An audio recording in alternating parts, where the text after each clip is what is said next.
नमस्कार साथियों, मैं आरपी सिंह आप सभी का आपके अपने YouTube channel learning with RP Singh में हार्दिक स्वागत करता हूं। हम लोग अध्ययन कर रहे हैं विशेष प्रकार की जो श्रेणियां होती हैं उनके योग का सूत्र कैसे ज्ञात करते हैं, सवाल कैसे हल करते हैं, ये हम लोग अध्ययन कर रहे हैं। इसी क्रम को आगे बढ़ाते हुए हम लोग आज अध्ययन करेंगे क्रमागत सम संख्याओं का योग। आपको जब सम संख्याएं दी जाए और उनका योग ज्ञात करना हो तो वो योग किस प्रकार आप ज्ञात करेंगे, एक छोटे से सूत्र के माध्यम से हम लोग सीखेंगे। देखिए, क्रमागत सम संख्याओं का योग आपसे दो प्रकार से पूछा जा सकता है। वो दो प्रकार क्या होंगे? पहली भाषा ये हो सकती है, आपसे ये कह दिया जाए प्रथम 5 या लगातार 5 प्राकृत संख्याओं का योग क्या होगा, और ये कह दे 5 तक की प्राकृत संख्याओं का योग क्या होगा। दोनों भाषाओं में अंतर समझिए मैंने क्या बोला है।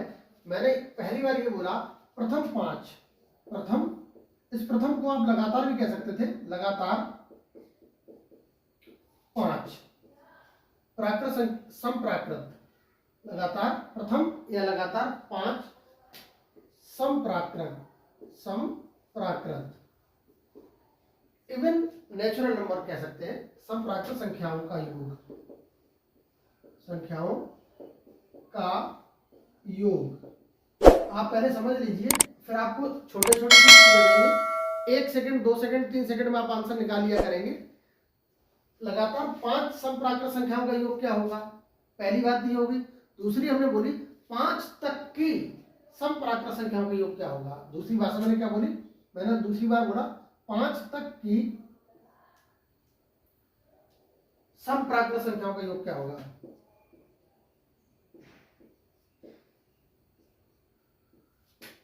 सम प्राकृत संख्याओं का योग, इन दोनों भाषाओं में अंतर है, वो अंतर आप समझिए।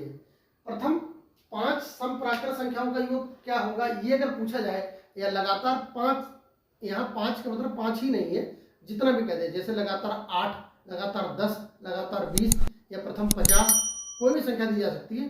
तो जब भाषा ये समझिए, प्रथम या लगातार शब्द कहा जाए, प्रथम 100 सम प्राकृत संख्याओं का योग क्या होगा, मान लो इस प्रकार पूछा गया है। हमने यहाँ सिर्फ 5 लिया है आपको समझाने के लिए। देखिए, इस भाषा और इस भाषा में अंतर क्या है, अंतर दोनों का योग क्या आएगा वो समझ लेते हैं।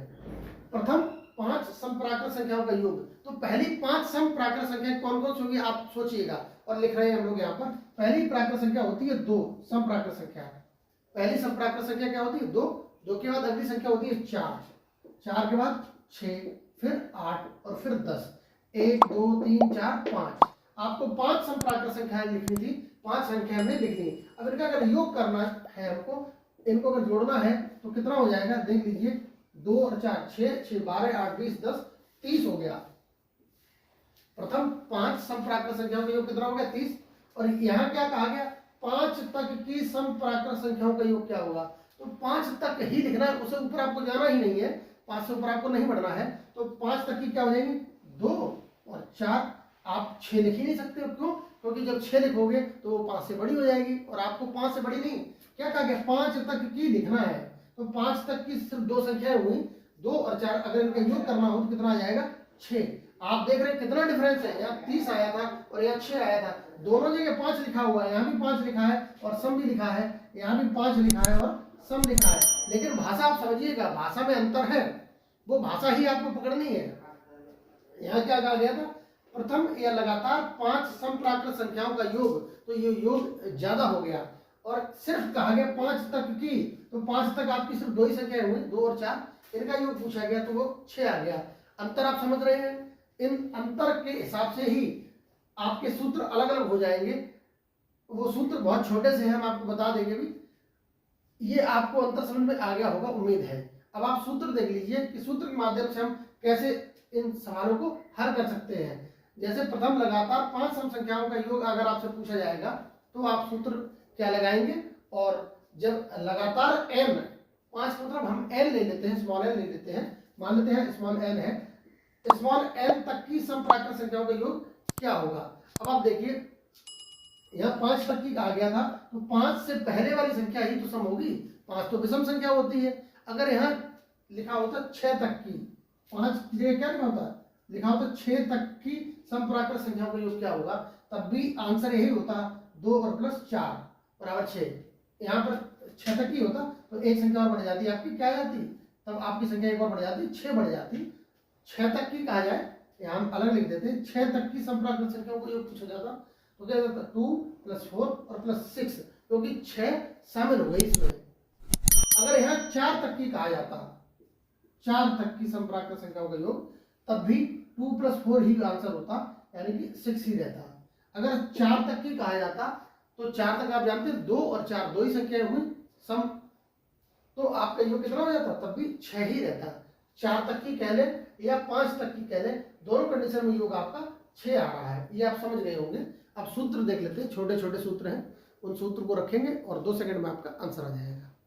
यहाँ हमने दोनों फार्मूले लिखे हैं और उन दोनों फार्मूलों पर आधारित एक एक प्रश्न नीचे लिया है, देख लेते हैं हमने क्या लिखा है, कैसे इनको हल किया जाएगा। प्रथम या लगातार n समप्राकृत संख्याओं का योग बराबर होगा n × n+1, और लगातार स्मॉल n तक की, अंतर समझिएगा, लगातार शब्द यहाँ भी है, लगातार शब्द यहाँ भी है। यहाँ n समप्राकृत है और यहाँ n तक की, ये तक की शब्द याद रखिएगा, इससे बड़ा अंतर पड़ रहा है, आप समझ गए होंगे। n समप्राकृत संख्याओं का योग n × n+1 है और लगातार स्मॉल n तक की समप्राकृत संख्याओं का योग बराबर है n/2 ब्रैकेट n/2 + 1।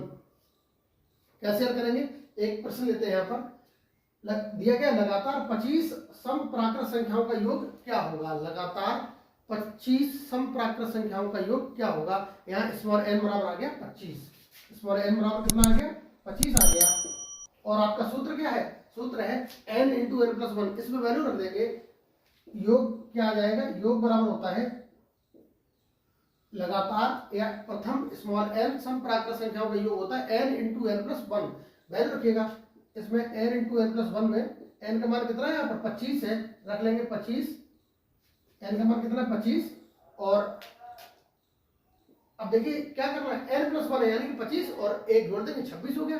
आप सीधे सीधे भी लिख सकते थे, या आप ऐसे करके ही लिख लो, 25 + 1 कर देंगे, 25 लिख लिया और क्या कर देंगे गुणा 26।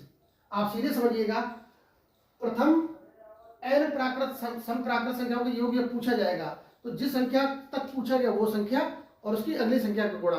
जैसे हमने कहा प्रथम 20 समप्राकृत संख्याओं का योग क्या होगा, तो 20 × 21।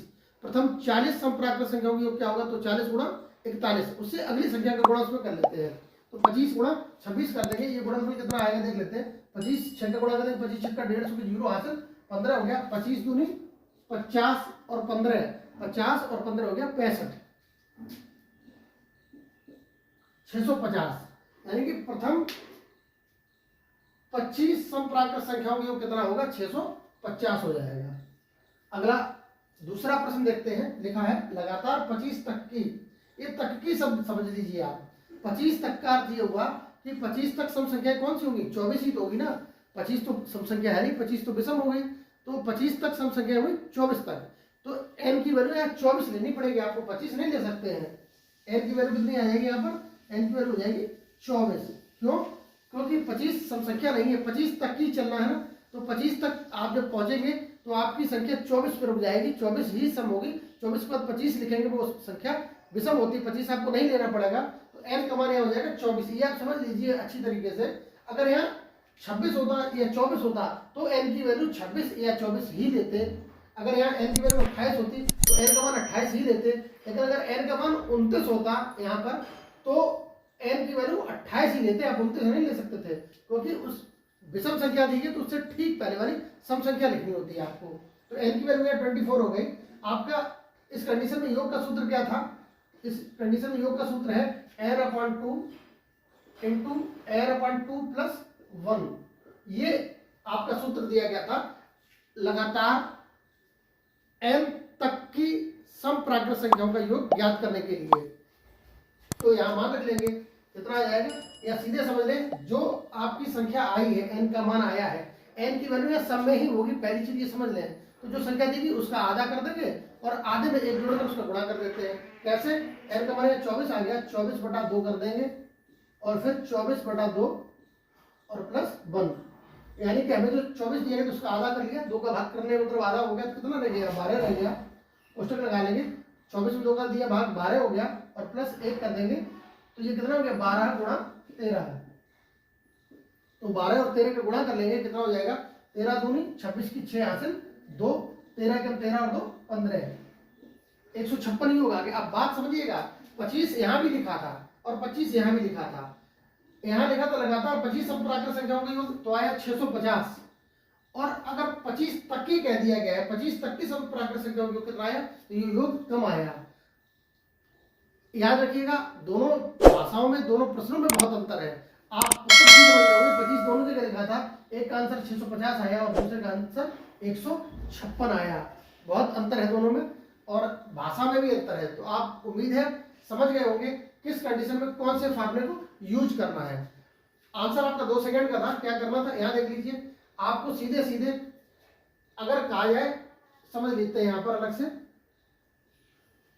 प्रथम 10 समप्राकृत संख्याओं का योग क्या होगा, तो 10 गुणा 11 कर देंगे, 110 हो गया। प्रथम 10 समप्राकृत संख्याओं का योग 110 हो गया। अगर ये कहा जाए 10 तक की, लगातार 10 तक की समप्राकृत संख्याओं का योग क्या होगा, तो क्या करना है, 10 तक की कहा गया, 10 का आधा कर देंगे, 10 का आधा कितना हुआ 5, और 5 में 1 जोड़ लेंगे 6, 6 पंचे 30 हो गया। तो 10 तक की समप्राकृत संख्याओं का योग कितना हो जाएगा 30। 1-1 सेकंड का आंसर है, आप बड़ी आसानी के साथ इसको ज्ञात कर सकते हैं।